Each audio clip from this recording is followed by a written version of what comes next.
webinar, and clearly the challenge that we face now is greater than the challenge that we would have faced if we were discussing this a year ago, and that's obvious to everybody. The changing face of the economy, the changing face of the UK itself has been stark for us all to see, and clearly we're sitting staring at each other in the boxes, which is rather impersonal, but has become the norm, unfortunately. And I very much look forward to and hope to see you all again very soon in the flesh. And certainly the news today is again giving us something positive to look forward to.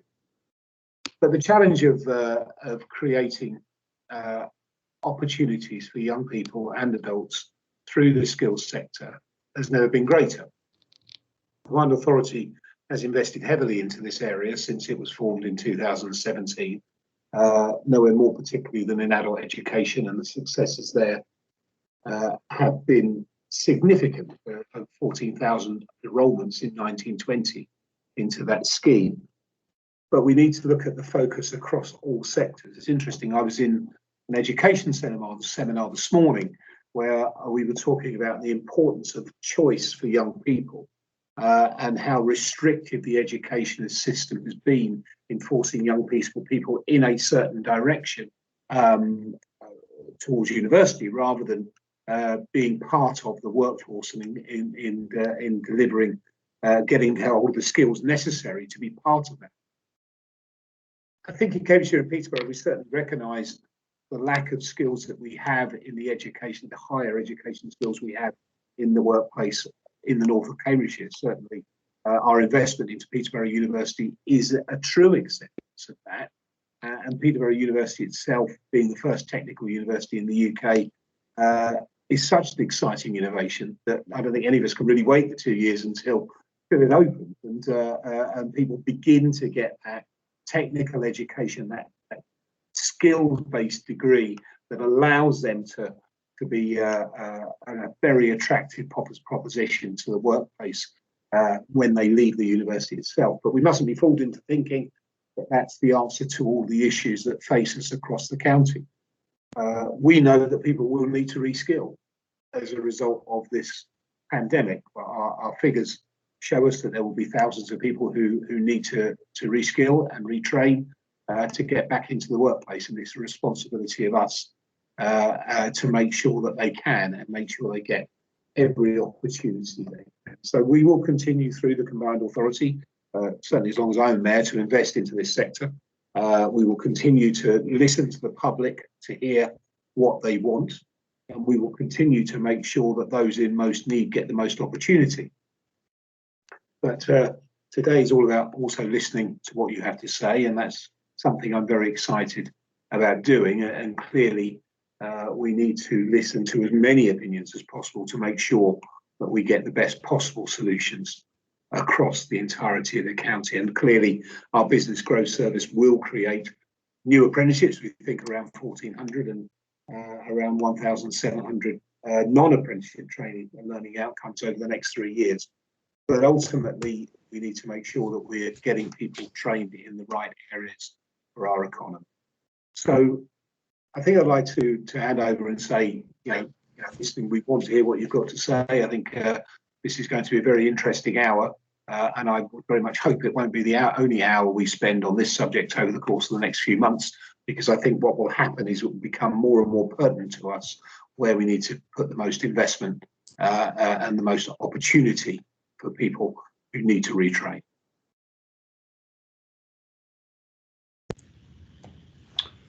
Great, thanks James, and I think we now go over to Fliss Miller, the SRO for Workforce and Skills at the Combined Authority.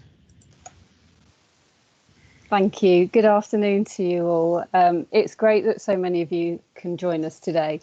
And I know for many of you working in schools, it's going to be a very, very busy week getting ready to welcome students back on site and getting all the testing ready. So I do appreciate you giving up your time for us this afternoon.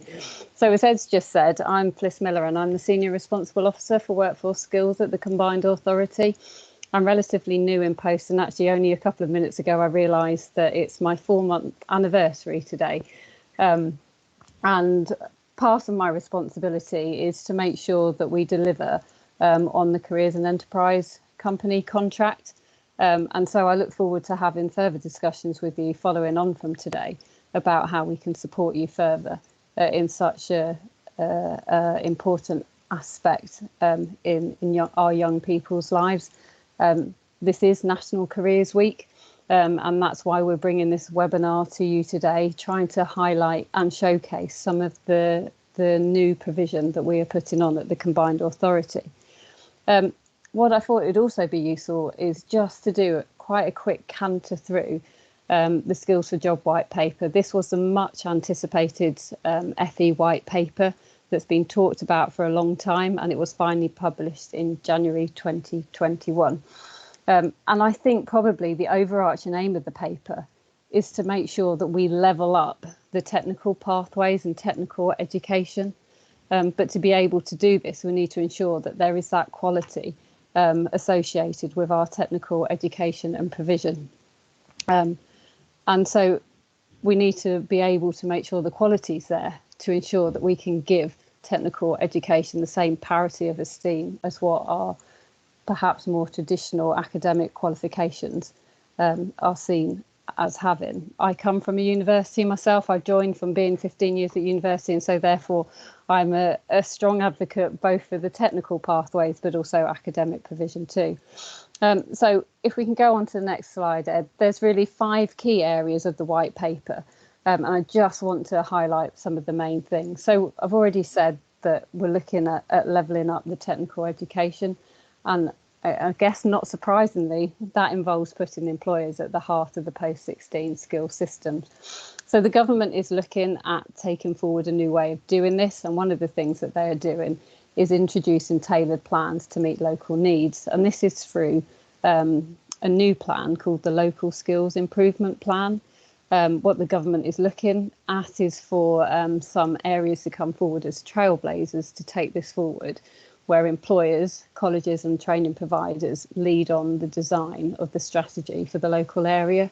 As a combined authority, working very closely with the Chamber and a number of other providers and representative bodies, we have written to the Department for Education to put ourselves forward as an area that could be used as a pilot for this area, and we will update you as soon as we hear anything back from the government on this too. In addition to this, employers are going to be central to the role of the design, central role in the design of almost all technical courses. So you'll be aware of the role of the Institute for Apprenticeships and Technical Education. There are a number of occupational standards and also routes, technical routes that have been developed. This originally was designed for apprenticeships, but then you'll know that T-levels are also being built on those, and also the new qualifications, the higher technical qualifications too. So this is where employers are right at the heart of designing the occupational standards of which further curriculum can be built on as well. And it's one standard that is nationwide. And so therefore employers will know what the curriculum is being built on going forward. And the key thing for that is that there are pathways throughout there, and so therefore very clear ways of progression to get through that. In addition to those 2 things, there are a number of other things that are being linked in this section, which will be seeing also the introduction of new college business centres, and that's to drive forward innovation and collaboration between colleges and also businesses too. The second chapter is I guess, following on from that, is providing the advanced technical and higher technical skills the nation needs. So expect to see the expansion of apprenticeships and also the increased quality of traineeships too. We'll continue to see the rollout of T-levels over the next 3 years, and also the expansion of the Institute of Technologies. So Wave 1 of the Institute of Technologies have already gone forward. We're in the process of Wave 2. We don't currently have an Institute of Technology in the region, but we hope that when Wave 3 comes out, we'll be in a position to take that forward at the same time. You'll probably have heard a lot of talk about the National Skills Fund, and we've been given some additional monies there, especially to support level 3 education. but really looking at adults as well to upskill and reskill to make sure that they have the right skills to take forward the jobs that we require within the region too. And perhaps the most exciting for me is the flexible lifetime skills guarantee, and this introduction of the notion which came up in the Augur review about the lifelong loan entitlement. And this will cover the equivalent of 4 years of post-18 study. And rather than just having to perhaps get a loan for your traditional BA course at university, your 3 or your 4 year course, this will be chunking up loans into bite-sized chunks of learning. So therefore you can dip it in and out of learning throughout your lifetime. Quite a complex problem to solve, but I do think that will be revolutionary into post-18 study going forward. And then something that will obviously be dear to your hearts as well is careers education to start from year 7, and also I guess with the government enforcing the Baker Clause, and to include therefore that all students and children get access on technical education and apprenticeships from a young age too. And if we go on to the next 2 chapters, for me this is all about the enablers. This is how are we going to get there, and this is where we have to focus on quality of the provision too. One thing, if you're involved in FE, you will understand how complex the funding is. And so this is a commitment to simplify that funding arena in the FE landscape, and also to provide additional accountability. And I think, again, here, probably the biggest thing here is normally in FE, you go from year to year funding, but what the government are committing to is exploring whether or not we can look at multi-years of funding. So therefore, providers are able to be, I guess, a bit more innovative in their provision, knowing that that commitment will be there for longer, which in turn will build up the quality of provision too. And then it's all going to be about making sure we get the right teachers into the right jobs, and therefore having the right training and staff development too, to make sure that teachers are fully qualified, not only to teach in academic provision, but also technical. And you'll see there's also the suggestion of bringing in the new workforce industry exchange programme to make sure that there's currency in what our young people are being taught. So that's a really high level summary. And if we just go on to the next slide, it just gives you a bit of a timeline. I'm sorry, it's quite small. There's a few extra things in here which I didn't talk about in the first stage. So early 2021, one could argue we're right in that at the moment. So trailblazer areas will be identified to take forward the LSIP. We're hoping that's going to be us so that we can take forward the new policy and put it into practice to make it work for us within the region. In spring, again, that's probably should be in hyphen, shouldn't it? The National Skills Fund will be rolled out. Sorry, I noticed a typo there. Perhaps I could get away with that. There's going to be a full refresh of the register for apprenticeship training providers. So that's to ensure the quality of all providers on the register delivering apprenticeships is there. And then that will also go into the consultation around funding and accountability. In summer 2021, we'll see the new wave of IoT bidders announced. Again, in September 21, we'll also see the winners of the FE Capital Transformation Fund announced too. So that's all about improving the estate in FE colleges. So it's not about building new capacity, but just making sure that the provision is fit for purpose there. And then late 2021, we're starting the consultation on the lifelong loan entitlement, looking at the trials of the college business centres, which are going to be known as pathfinders, and also you should see a huge national recruitment campaign for teachers in FE.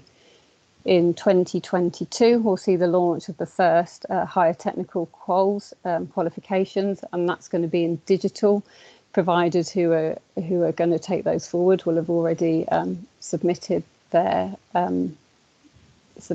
plans to be approved by the Institute for Apprenticeships and Technical Education, and they have to they will get a quality mark. So therefore we'll know that those courses are of a high quality. And then if we go forward, it feels like forever away, doesn't it? But if we look at 2025, that's when we'll see the lifelong loan entitlement launched. And by 2030, that's when it is hoped that all of the post-16 technical education will be aligned to the training and employer standards by I8. So thank you very much. If there's any questions, happy to take them at the end. Okay, thank you very much, Fliss. And we're now moving over to Jamie Lehman from Cambridgeshire Insight. Jamie. Thank you, Ed, and good afternoon, everybody. I'll just share my screen with you all.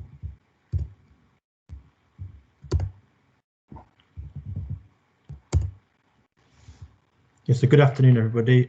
My name is Jamie. I work in the data and research team at Cambridgeshire County Council, and we've been working alongside colleagues at the Combined Authority to start to develop a range of resources and online tools around our labour market information. And in my role, we've got a lot of experience of working with local boards and local partnerships and our local leaders in bringing local evidence forward about our labour market. So what we really wanted to do here is show leadership, though, in bringing some of that information forward for our schools, colleges and businesses. So like I said, there's lots of evidence out there, lots of it's published about the Cambridgeshire and Peterborough labour market, and we've really got a solid position of helping our leaders understand what that labour market looks like. So in this first instance, this has been about developing some content for the web and bringing all the evidence together into a single place. So our leaders, including everybody on the call today, knows where to go to find that strategic evidence about the Cambridgeshire and Peterborough labour market. But it's also been clear that's come out for our work that leadership needs to come through to get that kind of consistent evidence base with our schools as well, and our young people and our learners. So what we've started to do is bring together existing tools and resources, again into a single place under that for learners category. And the aim here is to start to kind of really support some progress against the Gatsby benchmark too, which is about supporting careers, advice and an understanding of the local labour market.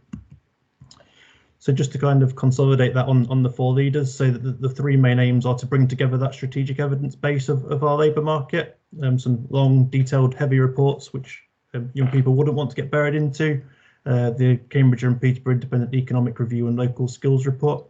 But it's then trying to take that forward really and start to visualise it and make that make sense for our leaders in an interactive and in an accessible way. So we've looked to do that for a few interactive tools.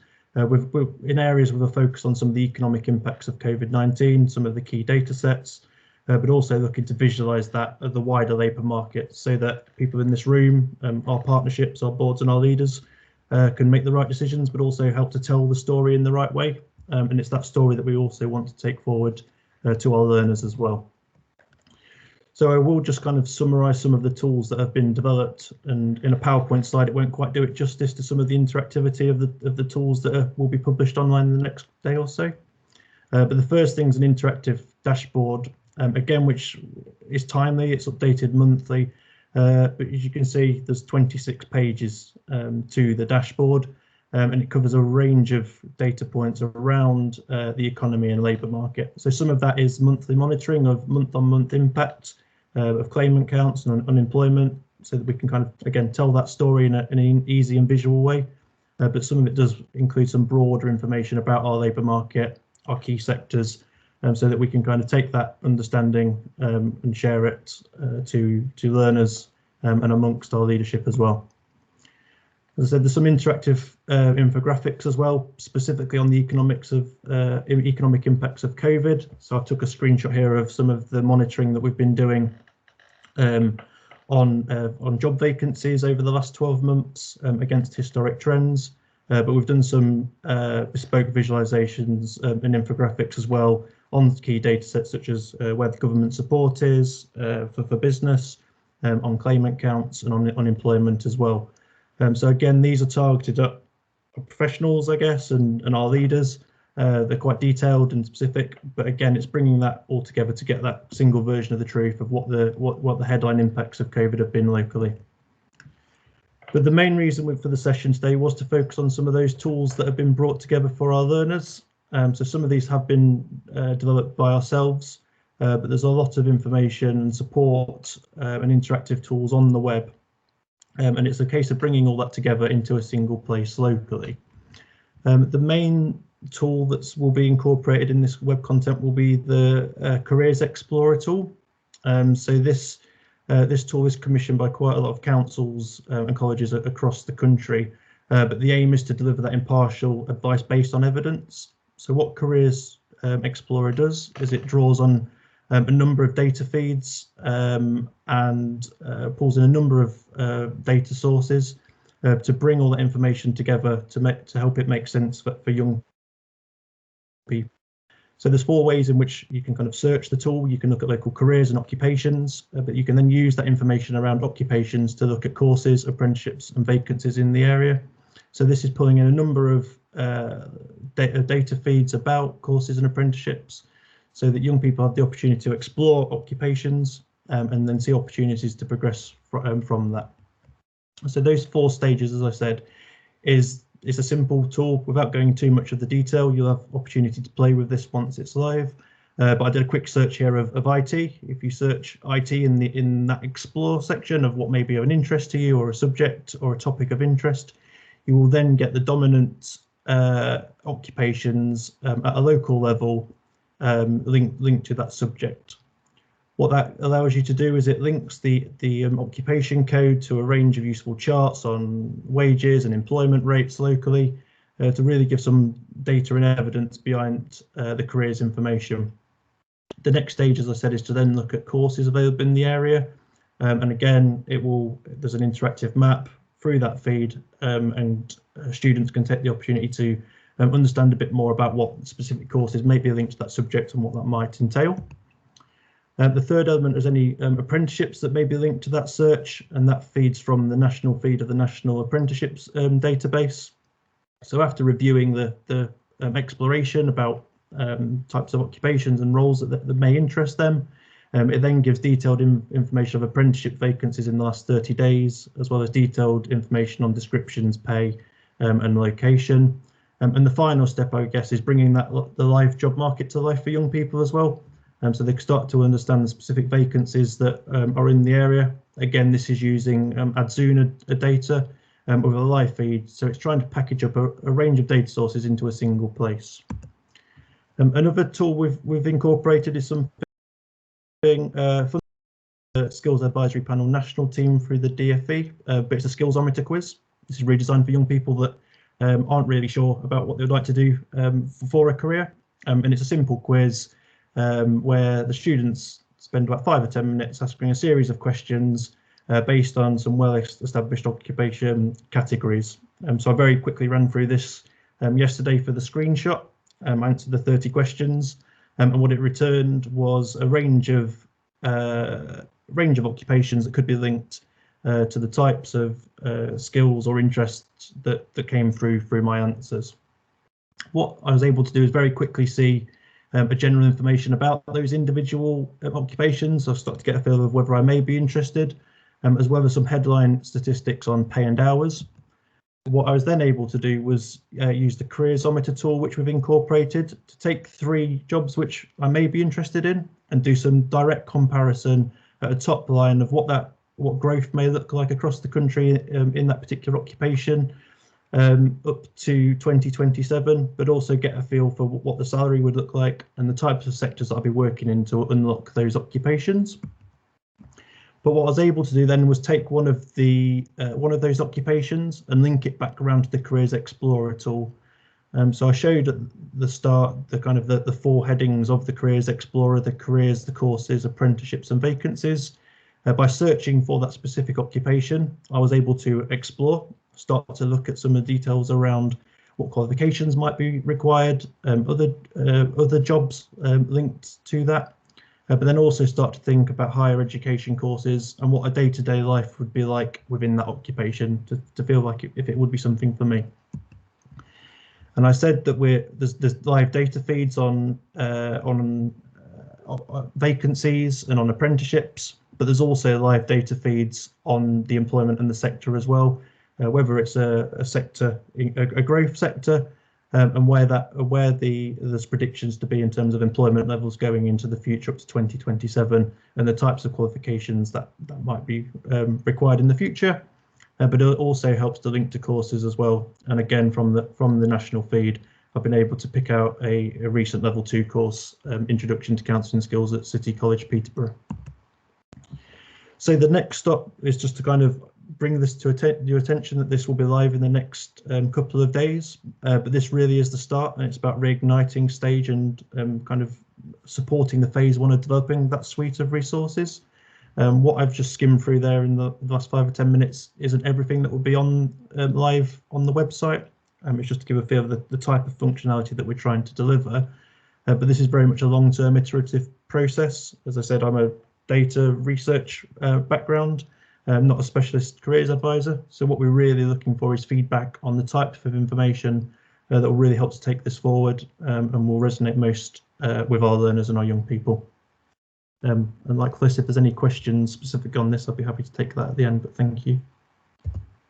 Thank you, Jamie. I know this has been long awaited, having this tool coming through, so we are hoping that this will be live for you tomorrow. There is some feedback. Could somebody, Jamie, you're right to perhaps mute?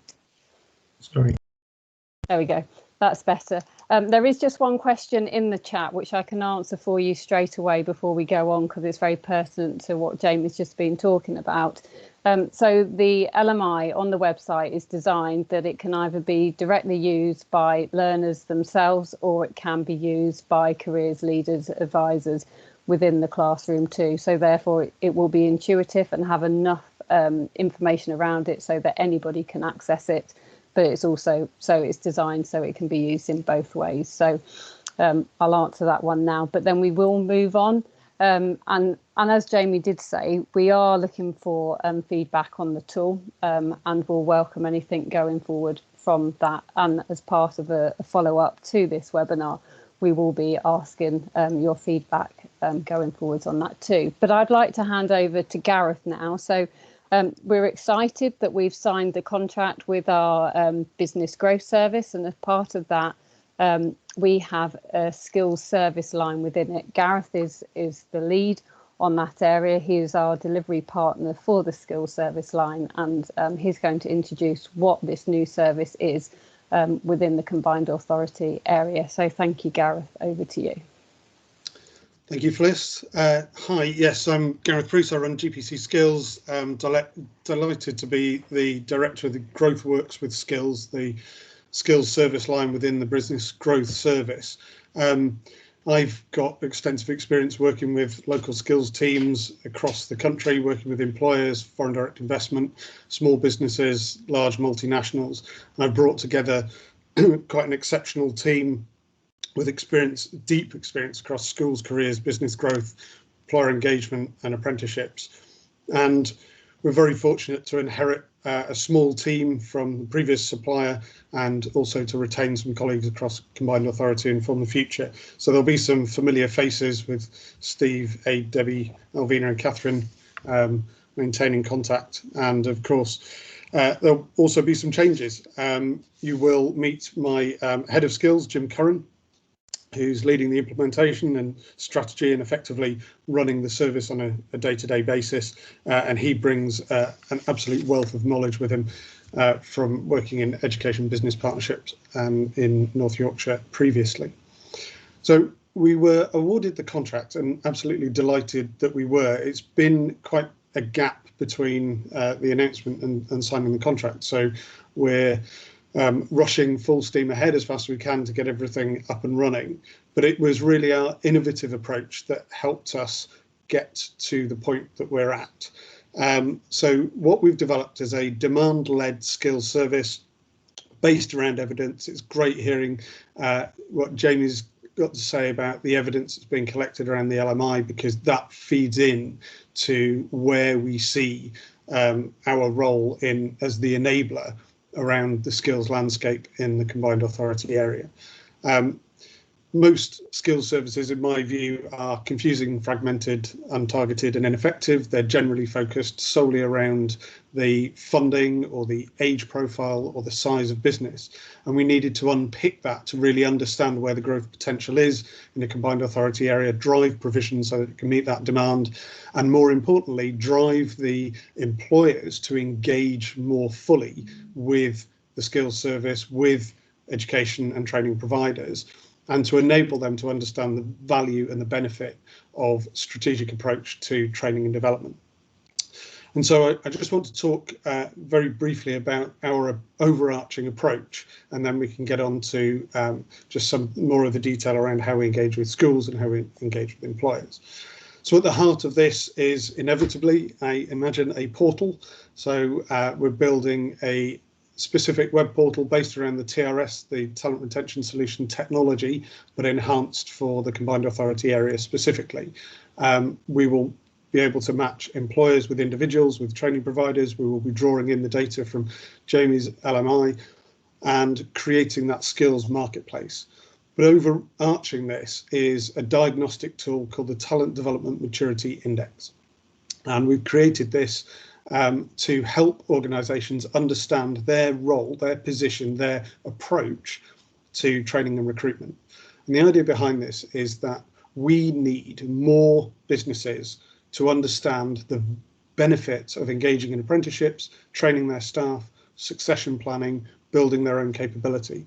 And this diagnostic tool helps them to understand their approach around 6 key verticals: HR, data, resilience, training, recruitment, and their organisational structure.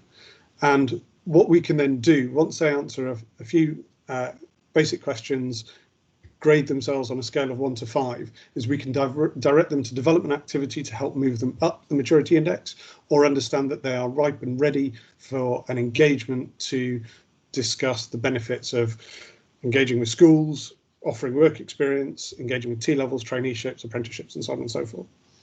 And what we're trying to do here is remove the transaction. We're trying to create the partnership approach, provide the solution to help organisations grow, because at the heart of this is economic growth. This is about creating jobs and creating opportunities for everybody across the combined authority area. And so by helping organisations to understand those benefits, we can help them engage with a broader pool of talent and engage in that learning and invest so that we can create the talent pipelines.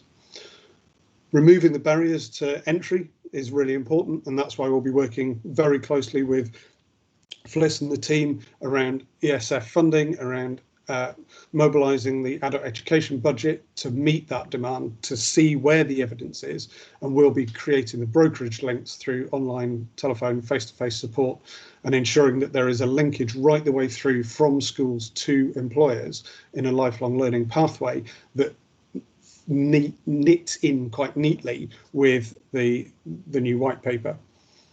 So what we're looking at doing, if we can have the next slide, we'll this is very small writing in a number of boxes, but hopefully it just shows an overview of where we are. So in the senior leadership team, we take the strategic marketing and lead generation, so there will be a lot of activity trying to engage employers around this agenda, and then we will have teams that are facing the employers and teams that are facing schools to broker in those links, and in the middle we'll be able to connect those dots right the way through and draw activity from employers into the school's infrastructure. We're integrating that support for schools and providers. We're trying to raise the bar in the provision in the local area, and we want to ensure that the opportunities around careers, information and development and school engagement and activities is based on need and benefits both the schools and the employers, and more importantly showcases the great opportunities around the wealth of organisations in the combined authority area. And by doing this, we can bring small businesses, we can bring clusters, we can reach out into the furthest reaches of the combined authority area to showcase the opportunities and engage people in areas that perhaps have lower attainment and lower engagement than is currently the case. We want to ensure that there's a huge amount of support for schools, and so we see our role as enabling that engagement. We're going to automate events booking. So the idea is that we have an interactive calendar where schools are able to list their events, and then employers can engage on that basis and commit to supporting through that mechanism. And that way we can increase and enhance the volume of engagement that's currently available. That brokering of engagement, utilising the best resources, not duplicating or replicating, but bringing in Engineering UK and STEM ambassadors in the space sector and so on to just organise and create and amplify, creates a progression pathways so that we can create these opportunities and aspirations for young people right the way through into all the academic and technical opportunities that exist. If we go on to the next slide, just see a quick summary of some of the activities and engagement that we're going to do. So we're maintaining the CEC contract, supporting schools around the Gatsby benchmarks, and that honest brokerage is really the key to this. But as Fliss has said, we understand the benefit of technical education, we understand the benefit of academic education, but what we really need is education that meets the demands of a growing and emerging economy. And so it's very tempting to focus on volume, on where learners see the benefit and or the opportunity or have an interest, but actually the challenge is to focus on driving up the priority sectors, reaching out into the more rural and previously perhaps underserviced areas of the combined authority. And so it's really important that we work very closely with you to understand what it is, as schools in particular, you need in order to be able to showcase the opportunities in the combined authority, and then we can help you engage with the employer network as we go forward. I'm more than happy to take any questions. I can get into some of the nitty detail about the portal and the service, but we will be launching the portal as a soft launch initially, and then it will go live during this month, and a key date will be announced shortly.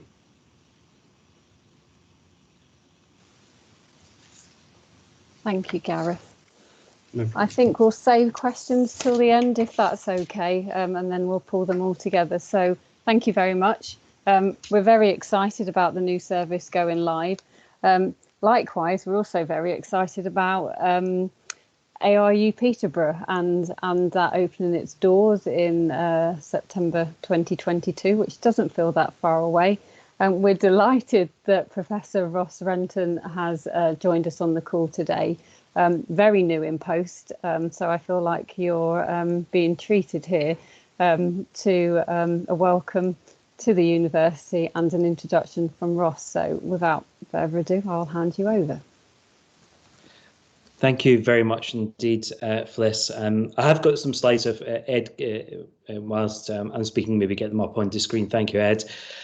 Yeah, I'm only 2 weeks in, and it's been a frantic 2 weeks. I did an interview last Monday with the BBC, and the interviewer quite cheekily asked, what were you doing before this new university is opened? And I think she probably regrets asking the question, because I was able to give her in great detail about the amount of work that we're doing to get a fantastic new resource here in Peterborough and the wider region.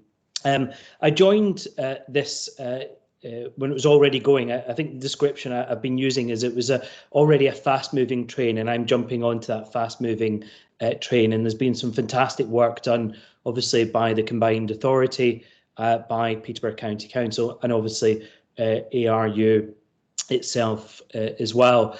But there is lots of work still to be done. And what I'll do, maybe if we go on to the next slide, is tell you a little bit more about what we're planning to do with ARU Peterborough, kind of give you a sense of our vision, a little insight into the curriculum. And I think this is going to be really key to the success of ARU Peterborough.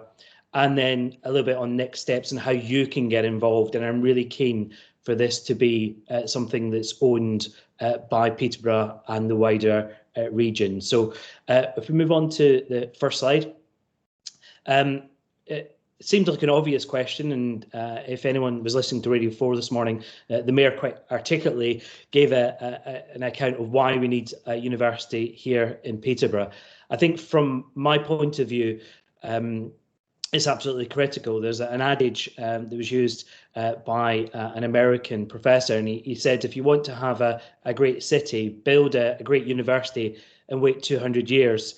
I feel we've got a great city. There's huge amounts of potential in Peterborough, huge amounts of growth, and we need that great university. So we'll be running to make sure that happens. But there is challenges in Peterborough, and you will know this. It's got some of the lowest levels of skills for a region in the UK. It's got very low progression into higher education, and that's at all levels. So whether progression straight from school, the traditional 18-year-old route, or those coming later into higher education.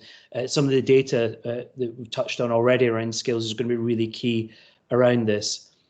But also from my point of view, and I joined this from the University of Worcester, where I was the Senior Pro-Vice Chancellor, you have a halo effect on a community by having a thriving university that isn't about walls, that isn't about barriers, it's about bringing the community either onto campus or bringing that education out. And this is going to be absolutely transformative to have here in Peterborough and the wider region by having that hub of skills, that hub of knowledge and research. I think it's going to invigorate and attract industry into the region and really spark a range of new innovation in technology. It is, I think, one of the most exciting transformations in higher education in the UK, and all credit for getting up and running and where it is.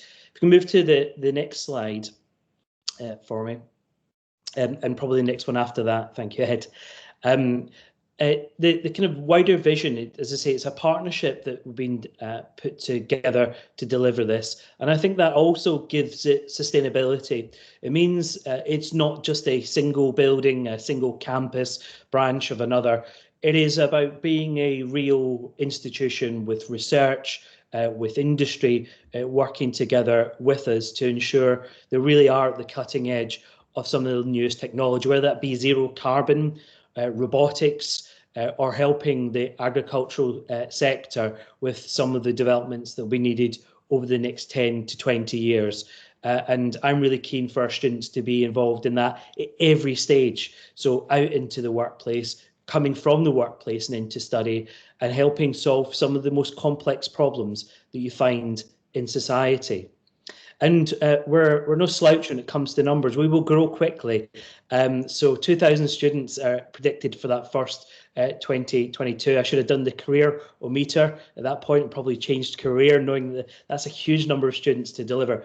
But it gives you a level of ambition for the development of this institution, and we will need your support and help to do that. If we move on to the next slide for me, just to give you a sense of the developments, I say, for me, it's not just about buildings. Buildings make such a difference because of the facilities that they bring and allows students to collaborate and problem solve together.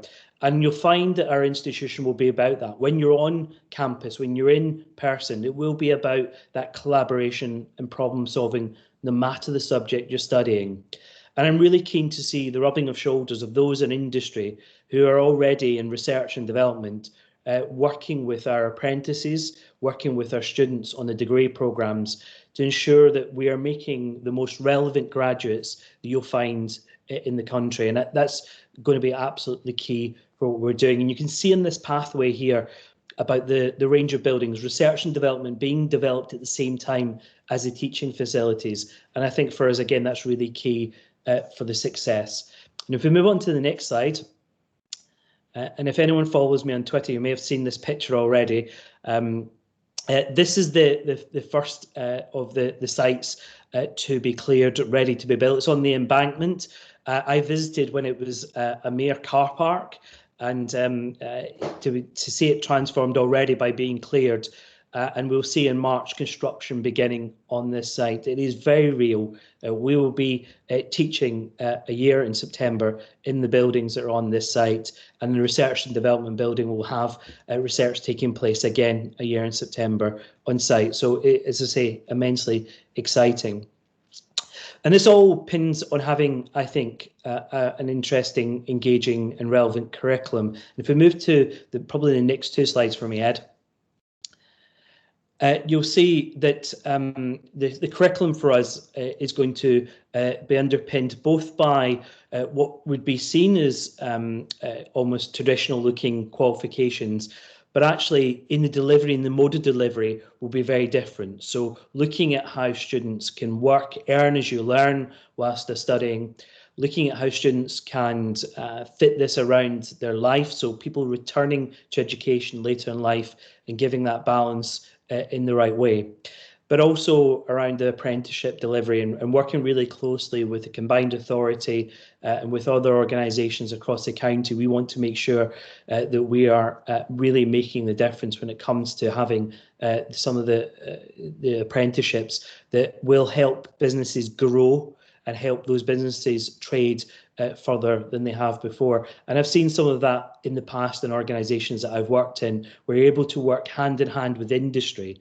to make sure that they develop as you develop and the courses are as relevant as they can be. You really see a virtuous circle. You can see both benefiting from it. And if you move on to the next slide for me, please. You already that we've engaged with a significant number of organisations and businesses. And in fact, in my first 2 weeks, I've met with almost 60 companies, and that gives you hopefully the sense of how relevant we want this education to be, really technical in its origin and technical in its delivery. We've been setting up sector interest groups so that we can co-design this curriculum with business, and hearing the conversations, the kind of skills, both technical, but also some of the softer skills that have been coming out, is something that we wish to embed all the way through the curriculum at ARU Peterborough. And again, on the apprenticeship side, is making sure the apprenticeships are really attractive. I think a measure of success for us is we'll have more applications for places than we can handle, and we'll be out there trying to ensure that there is as much opportunity as possible. So as we move on to the next slide, the next steps. So there is a huge amount of work to be done, but I'm keen for this to be part of the educational family in Peterborough and the wider region. We need your help to articulate and discuss what we have to offer, and we'll be inviting you to various sessions where you can do that, help influence that curriculum. But I also need you to advocate for us as well. This will be really high quality higher education. Having a partner like ARU as the academic partner ensures it really is underpinned by high quality higher education. But we'll need your help and your input to make this as successful as it can be. As I say, I think this is one of the most exciting and probably one of the most impactful developments in higher education, certainly in the last few years, and I really want you to be part of it. So thank you very much indeed.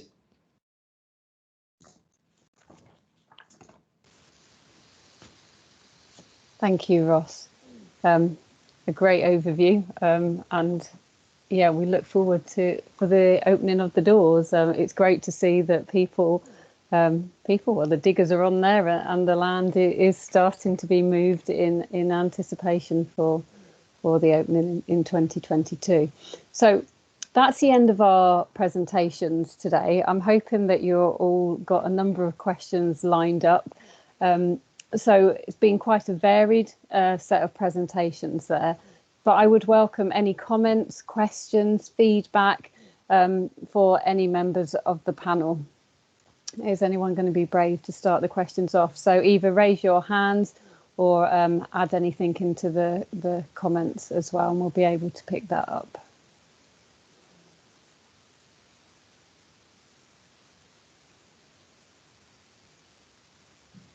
This is Janet Harris. Can I say something, please, from the County Council? Please go ahead, Janet. I'm just very pleased about Jamie's LMI presentation, that we've actually got something now that we can sort of help schools with. I work with a lot of schools and careers leaders, and I think it's really good that we've now got a little bit of local labour market information for young people to understand and know what's out there for them in a localised setting. So that's really great. And the idea of the ARU being more of a technical side of things, again, is brilliant. Really good, really exciting.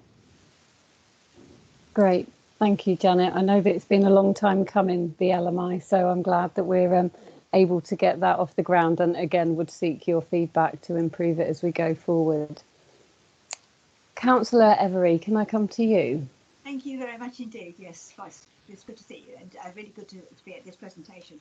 I'm going to direct my question at Gareth, as you might expect, because the background is between the interface between schools and businesses, and I am particularly keen to understand how we're going to manage the process that you're talking about. And I'm really excited by what you say, and I'm really pleased that this is going to happen.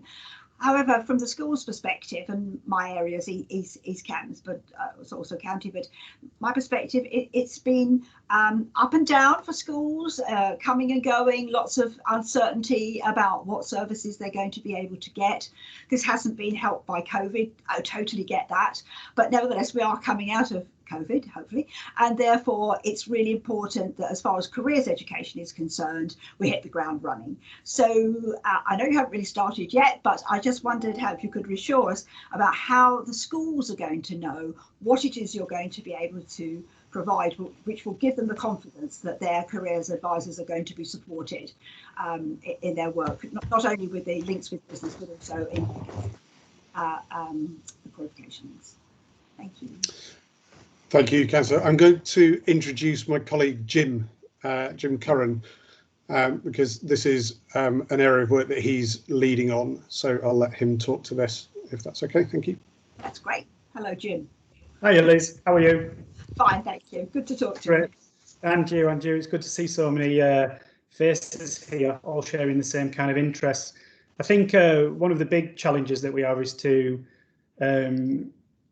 have an equitable service across all schools, and a clear service. And I think, as Gareth alluded to in his presentation, sorry, there's just a bit of interference. Can everybody hear me all right? I think, as Gareth alluded to in his presentation, I think one of the key things is that we create synergy. We're an organisation that don't focus on outputs, we focus on outcomes. And I think the way in which schools have been able to access the CEC contract and the resource there through the Enterprise Advisor Network and their enterprise coordinators lays a really strong foundation. And I think what I'd like to see us do is build on that. It can't just be a contract delivered. It needs to be a contract delivered and then linked to the skills and the economic needs that are presented by the area. Some of those challenges will be regional, some of them will be local, some of them will be national. And I think as an organisation that operates to connect, I think we're well positioned. And as we build our team out, we've got a really good base at the moment through the CEC, the enterprise coordinators, who are tapping into a rich resource through their enterprise advisors. I think as we start to get some synergy across those teams in terms of the delivery of that, I think we'll really start to drive the quality of provision up, and a service that starts to be recognised as best practice. And then in turn, we drive the quality up of that again. I'm very, very keen to utilise the other strands of our service to draw in further business engagement, pushing them through the portal, identifying what business needs are, and having that be a facilitating piece for how we conduct our conversations with both schools, colleges and wider providers. Does that answer your question? Yeah, it's great. I'm really looking, and obviously we work with the enterprise advisors, and I just wanted to hear that what you're talking about is the key to pushing this through, and you're seeing that as the key to the entry to schools. Okay, because absolutely. Yeah, that's really great. Really looking forward to working with you, and I'm just urging those of you who are in districts to involve your economic development departments to ensure that they encompass this as well as part of the skills agenda, and we'll be working in East Cambs very hard to make sure that the relationships all work. That's super. Glad to hear it. Thank you. Thank you. There is a question in the chat by Stephanie. I'm not sure I can answer that for you right now. Jamie, are you able to provide any further guidance on that question? In short, it's a no, in that they're occupation based and quite general, and they really are kind of designed for learners looking to explore broad occupations. What we would like to stress is that the Careers Explorer tool builds on vacancies data, and actually part of that, the scraping of that vacancies data is of specific skills broken down by kind of soft skills or digital skills and more specific routes. So it would be worth us, we could explore the data. It's then thinking about how we bring that to life and visualize it, but in short, it's a no. Okay. Thank you. Sorry that's not more positive there, but we will carry on exploring further tools as we go forward as well. Fern, I see that your hand's raised. Would you like to unmute? Yes, can you hear me? We can, yes. Brilliant. So my name's Fern. I'm just signing up to be an enterprise advisor in the East Cambs area, and I work for Kier Construction, which is a tier 1 national construction company. My question, I'm really interested in the platforms. They look fantastic.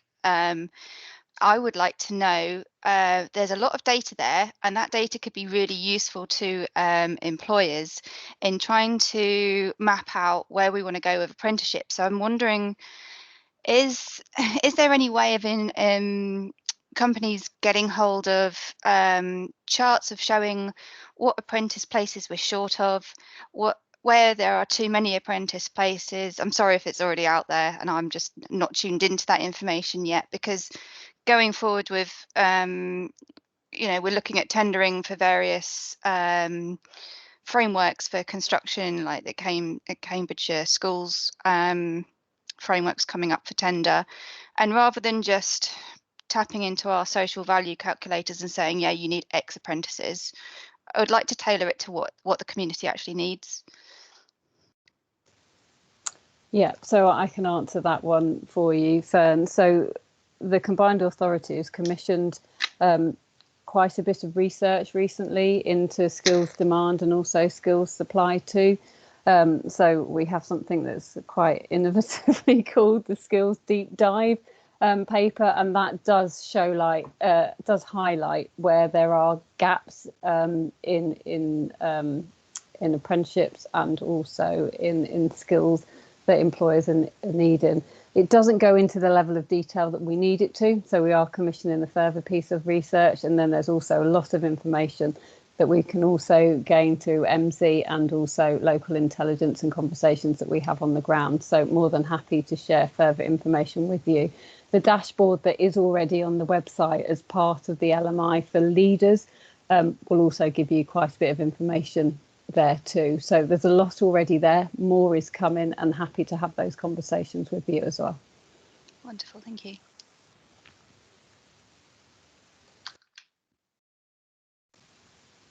Do we have any further questions? Jonathan. Hi, this is a question for Jim, really. I mean, I'm an enterprise advisor into one of the colleges, and as an EA, the role's been very strategic in terms of helping the school plan where it goes with careers, its development, its policies, how it engages with local business.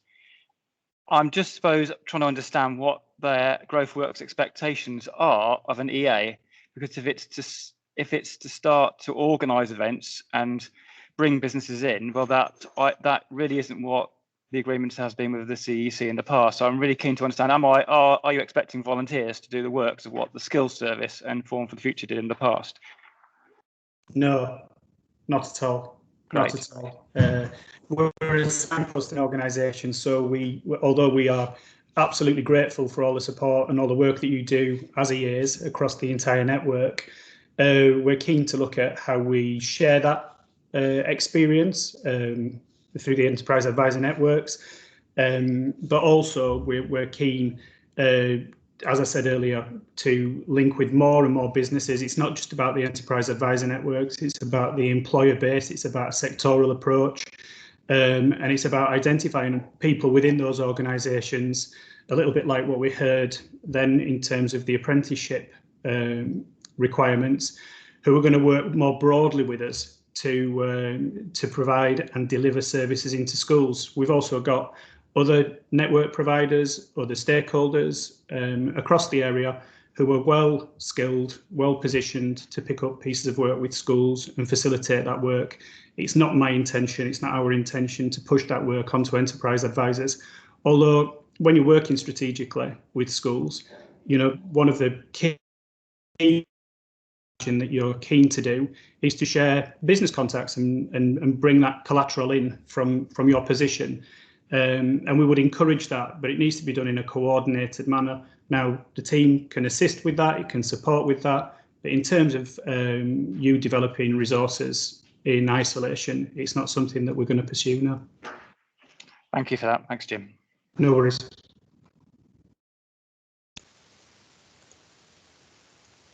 Okay, Fern, I think your hand's still up. Is that a legacy hand? Yeah. Does anyone have any further questions or comments?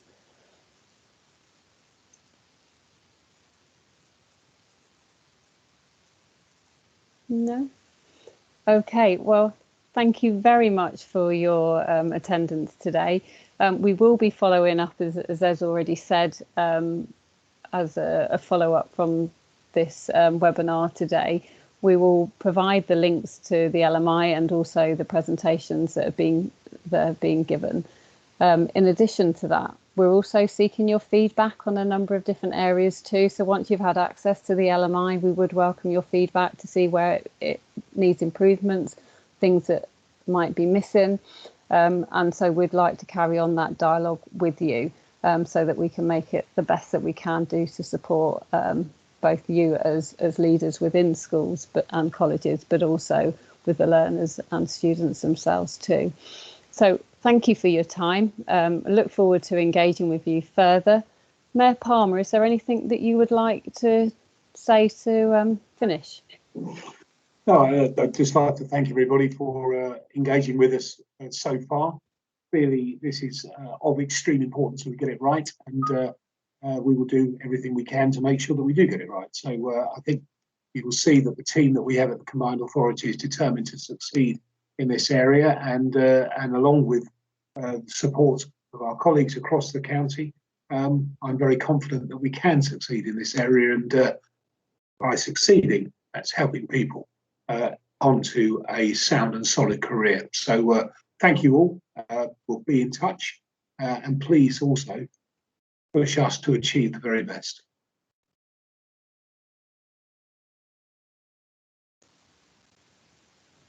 Thank you.